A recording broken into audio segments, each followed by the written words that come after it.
আসসালামু আলাইকুম ওয়া রাহমাতুল্লাহি ওয়া বারাকাতুহু। ওয়া আলাইকুমুস সালাম ওয়া রাহমাতুল্লাহি ওয়া বারাকাতুহু। আম্মু আম্মু তুমি কোথায়? জি আম্মু আমি এই তো এখানে। কেন, কি হয়েছে? আম্মু আমাকে একটা জিন্স প্যান্ট কিনে দিতে হবে, আমাদের স্কুলে অনুষ্ঠানে দিন পরে যাব। না আম্মু, ওটা আমি কিনে দিতে পারবো না, কারণ মেয়েদের জিন্স প্যান্ট পরতে নেই, ওটা তো ছেলেদের ড্রেস। হ্যাঁ হ্যাঁ, তুমি শুধু দেখো ওটা ছেলেদের ড্রেস। রেনেশা কেমন ড্রেস পরে, ওর মা ওর জন্য jeans pant, top, skirt, tight fit shirt, kurti. আর আমি বললে তুমি শুধু বলো ওটা মেয়েদের পরতে নেই, সবাই স্কুলে ফ্যাশন ড্রেস পরে যাবে, আর আমি এই ঢিলে ঢালা সাধারণ মেয়েদের ড্রেস পরে যাব। আরে আপু, কি হয়েছে? তুমি মায়ের উপর এভাবে কথা বলছো কেন? দেখ না, ও কিনা জিন্স প্যান্ট কিনে দিতে বলছে, আমি বলছি ওগুলো ছেলেদের ড্রেস, তাই ও মন খারাপ করে বসে আছে।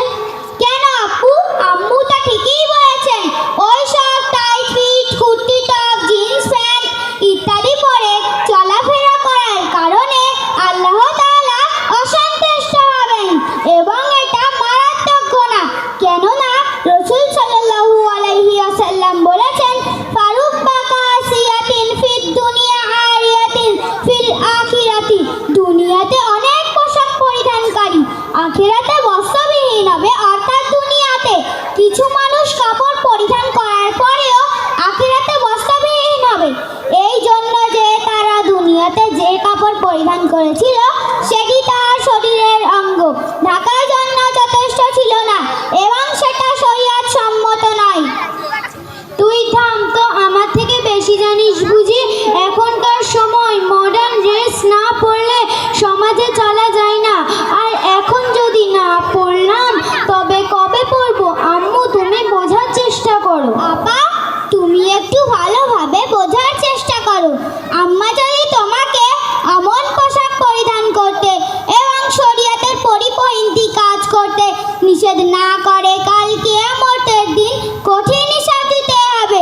রাসূল সাল্লাল্লাহু আলাইহি ওয়াসাল্লাম বলেছেন, তোমরা প্রত্যেকেই দায়িত্বশীল। কিয়ামতের দিন তোমাদের দায়িত্ব সম্পর্কে জিজ্ঞাসা করা হবে, পিতা মাতাকে তার সন্তান সন্ততি সম্পর্কে জিজ্ঞাসা করা হবে। আম্মু যদি তোমাকে ওই সব খারাপ মডার্ন ড্রেস বেপরদা থেকে নিষেধ না করে, তাহলে আল্লাহর কাছে আব্বু আম্মুকে কঠিন হিসাব দিতেই হবে। আম্মু তোমাকে একটা কথা বলি, ভালো করে বুঝবে। হ্যাঁ আম্মু বলো, কি বলছো? আম্মু তুমি তো আমার সঙ্গে লোহার দোকানে গিয়েছো, দোকান দেখেছো? হ্যাঁ গিয়েছি তো, কি হয়েছে?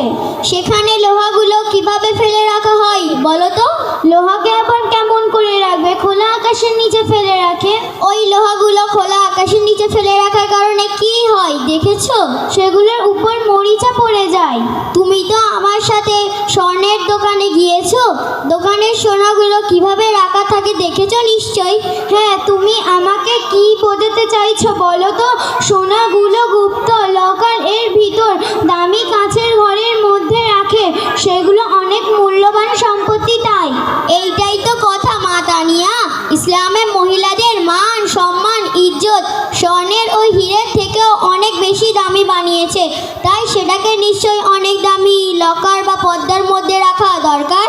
হ্যাঁ আম্মু, আমি বুঝতে পেরেছি, খোলা আকাশের নিচে লোহা রাখার কারণে মরিচা ধরে যায়, ঠিক তেমনি বেপরদা নারী। আলহামদুলিল্লাহ, আল্লাহ তোমাকে সঠিক হেদায়েত দান করুক।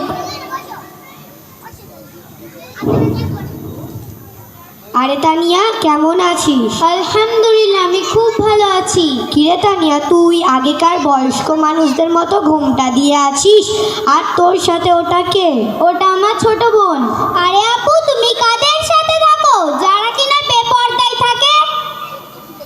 এই তানিয়া, তুই তো এমনিতেই বড় বড় ঢিলে ঢালা জামা পরে থাকিস, তারপর কি সব মুখ ঢাকা দিয়ে এসেছিস? হ্যাঁ, আমার মায়ের কথা না শুনে অনেক ভুল করেছি, আমি আমার ভুল বুঝতে পেরেছি। আমি তো নিজেকে জাহান্নামের দিকে নিয়ে যাচ্ছিলাম। কেন, তুই আর কি ভুল করলি, আর কি সব বলছিস জাহান্নামের কথা?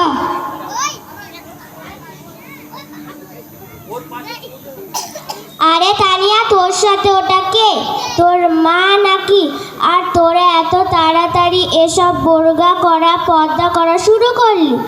আগে তো তোরা বিয়ে বাড়ি কোথাও বেড়াতে গেলে পর্দা করতিস না, এখন এসব পরিবর্তন কেন? হ্যাঁ, আসলে এইভাবে পর্দা করে এবং সম্পূর্ণ শরীর থেকে আসার কারণ হলো আমি আগে জানতাম না যে ইসলামে নারীদেরকে এত সুন্দর সম্মান দিয়েছে এবং আমাদের সমস্ত প্রকার শয়তানের কুদৃষ্টি থেকে রক্ষা করার জন্য পর্দা কত সুন্দর নিয়ম তৈরি করেছে। আল্লাহ তাআলা সূরা নূর 24 নম্বর আয়াতে বলেছেন, অর্থাৎ ঈমানদার নারীদের বলুন তারা যেন তাদের দৃষ্টিকে নত রাখে এবং তাদের যৌন অঙ্গের হেফাজত করে। তারা যেন যা সাধারণ প্রকাশমান তাদের সৌন্দর্যকে প্রদর্শন না করে এবং তাদের মাথার ওড়না বক্ষ দেশে ফেলে রাখে। এই আয়াত দ্বারাই নারীদের শরীর ঢেকে রাখার কথা বলা হয়েছে।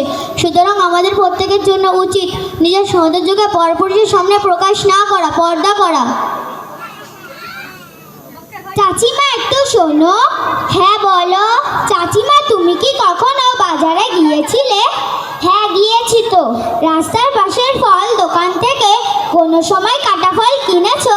না, ওসব কাটা ফল তো মাছি ভরে থাকে, খেলে পেট খারাপ করবে। চাচিমা, তুমি কিছু কিনতে হলে বড় দোকান থেকে ফল নাও। হ্যাঁ, ওগুলো তো ভালো ফল, গোটা থাকে, মাছি ভরে থাকে না। চাচিমা, তুমি কিছু কিনতে হলে ফুটপাত থেকে নাও। না, ফুটপাত থেকে কেন নেব?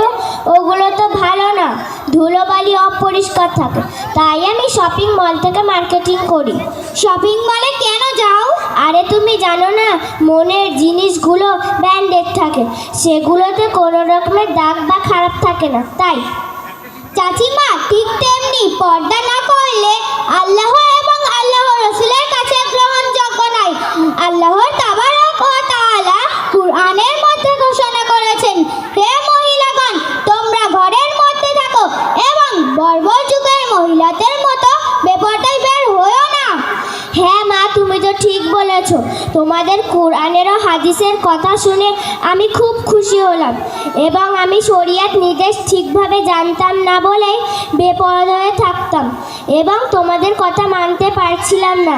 কিন্তু তোমরা যেভাবে কুরআন ও হাদিসের কথা উপস্থাপন করলে তাতে বোঝাবার আর কিছু বাকি নেই। তুমি এত সব কোথা থেকে শিখেছো? কেন, এই তো আমি আমাদের কানকুলি লেবুতলা সাদা মসজিদ দিনিয়াত মুনাজ্জাম মক্তবে থেকে শিখেছি। এই মক্তবে আমাদের কুরআনের সাথে দিনী অনেক মৌলিক শিক্ষা হয়, যেটা প্রত্যেকের জন্য জরুরি। হ্যাঁ, আমি আমার ভুল বুঝতে পেরেছি। বেপরদা নারীরা হলো ফুটপাতে জিনিসের মতো। আজ থেকে আমি আর বেপরদা ঘুরবো না, আজ থেকে আমি পর্দা করব ইনশাল্লাহ। আর আমার মেয়েকেও বেপরদা হয়ে ঘুরতে দেবো না, জাহিলিয়াত যুগের মেয়েদের মতো।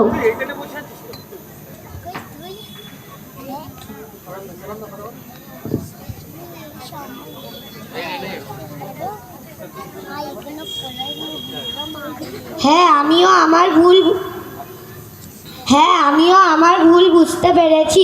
আজ থেকে আমিও পর্দা করব ইনশাআল্লাহ। আর আজ থেকে আমিও দুনিয়াতে গিয়ে নিজের প্রয়োজনীয় গুরুত্বপূর্ণ বিষয়গুলো শিখব ইনশাআল্লাহ। আসসালামু আলাইকুম ওয়া রাহমাতুল্লাহি ওয়া